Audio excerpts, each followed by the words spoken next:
Welcome to the 79th episode of I Wrote This News. Today is Monday, March 28, 2022.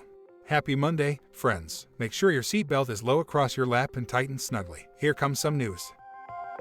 After experiencing flu-like symptoms, Justice Clarence Thomas, the longest-serving member of the Supreme Court, was admitted to Sibley Memorial Hospital in Washington last week. According to the court statement, Justice Thomas underwent tests and was told he had an infection, a conclusion to which he immediately wrote a dissenting opinion. He was overruled, and the infection was treated with antibiotics. In lieu of flowers, the Microbe's family is asking friends to visit Vladimir Putin. Story number 2, release the Kraken pipe. In the weeks between the 2020 presidential election and the January 6th attack on the Capitol, Ginny Thomas, the wife of Supreme Court Justice Clarence Thomas, sent a barrage of text messages imploring President Trump's chief of staff, Mark Meadows, to take steps to overturn the election results. In one message sent in the days after the election, she urged Meadows to, quote, "Release the Kraken and save us from the left taking America down," invoking a slogan popular on the right that refers to a web of conspiracy theories that Trump supporters believed would overturn the election. In another, she wrote, quote, "I can't see Americans swallowing the obvious fraud. Just going with one more thing with no frickin' consequences. We just cave to people wanting Biden to be anointed. Many of us can't continue the GOP charade."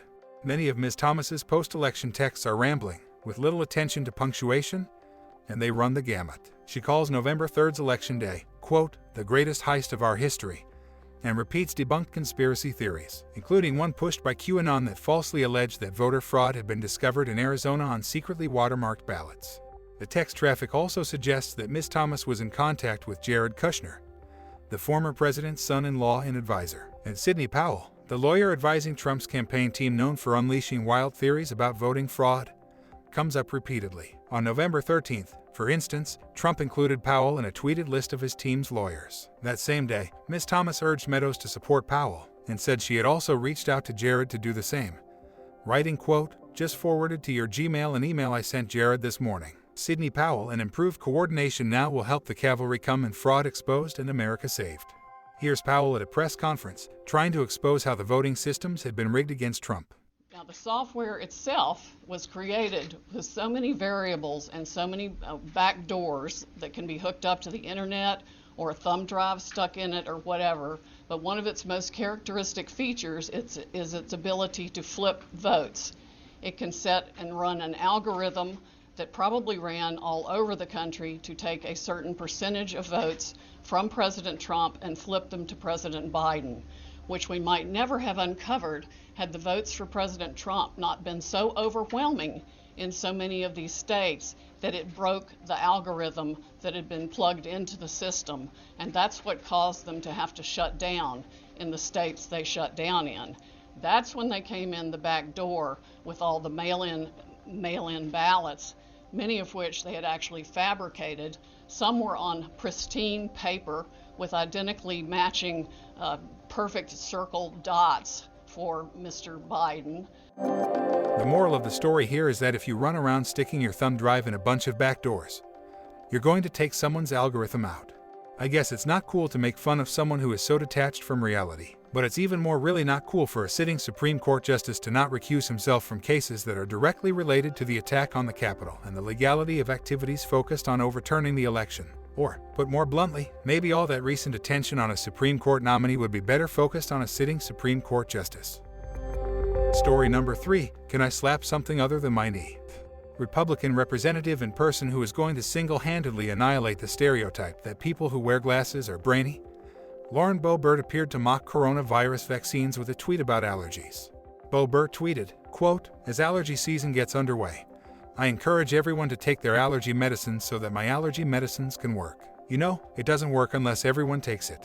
Detractors are quick to point out that allergies aren't contagious. Supporters suggest that Boebert is simply making a joke. Nearly 1 million Americans have died from COVID-19, so I am not sure I get the humor. March 28th is the 87th day of the year on the Gregorian calendar. 278 days remain until the end of the year. Now it's time for On This Date in History. On this date in 193, after assassinating the Roman Emperor Pertinax, his Praetorian guards auction off the throne to Didius Julianus. A civil war ensued in which 3 rival generals laid claim to the imperial throne. Septimius Severus, commander of the legions in Pannonia and the nearest of the generals to Rome, marched on the capital, gathering support along the way and routing cohorts of the Praetorian Guard Julianus sent to meet him. Abandoned by the Senate and the Praetorian Guard, Julianus was killed by a soldier in the palace and succeeded by Severus. Julianus held the throne for a brief 9 weeks. 1802, Heinrich Wilhelm Matthaus Olbers discovers 2 Pallas, the second asteroid ever to be discovered. The second, not the first, as Maxwell Smart would have said, missed it by that much. 1910, Henry Faber becomes the first person to fly a seaplane, the Faber Hydravion, after taking off from a water runway near in France. 1978, the U.S. Supreme Court hands down a 5-3 decision in Stump v. Sparkman, a controversial case involving involuntary sterilization and judicial immunity. In 1971, Judge Harold D. Stump granted a mother's petition to have a tubal ligation performed on her 15-year-old daughter, who the mother alleged was, quote, somewhat retarded. The petition was granted the same day that it was filed, and the judge did not hold a hearing to receive evidence or appoint a lawyer to protect the daughter's interests. The daughter underwent the surgery a week later, having been told that she was to have her appendix removed. The daughter married 2 years later. Failing to become pregnant, she learned that she had been sterilized during the 1971 operation. The daughter and her husband sued the judge and others associated with the sterilization in federal district court. The Supreme Court held that the judge was immune from being sued for issuing the order because it was issued as a judicial function. The case has been called one of the most controversial in recent Supreme Court history. You can read more about this fascinating case at wikipedia.com. 1990, United States President George H.W. Bush posthumously awards Jesse Owens the Congressional Gold Medal. Celebrating birthdays today are philosopher Daniel Dennett, politician Henry Paulson, actress Janice Lind, actress Diane Wiest, singer Reba McEntire, mountaineer Susan Urschler, Olympic gymnast Bart Connor, the Salt and Pepper rapper Cheryl James, director Brett Ratner, actor Vince Vaughn, author Jennifer Weiner, author Lauren Weisberger, actress Julia Stiles, phenom Lady Gaga, and Nobel Prize laureate and physicist Jerome Isaac Friedman. He turns 92 today. Happy birthday to all of them, and if your birthday is today, a very happy birthday to you as well. By the way, if you or someone you know is having a birthday and would like us to announce it on the show, leave us a voice message or send an email. The links are in the show notes. Today's news was brought to us by the New York Times, the Washington Post, Yahoo News, Our World in Data, and the website that can get by without Sidney Powell. Thank you very much, Wikipedia. If you have a comment or a question about anything you've heard today, or if you have a suggestion, please send us a note at I Wrote This News, all one word, at thatradioshow.com. That email address one more time is I Wrote This News, all one word, at thatradioshow.com.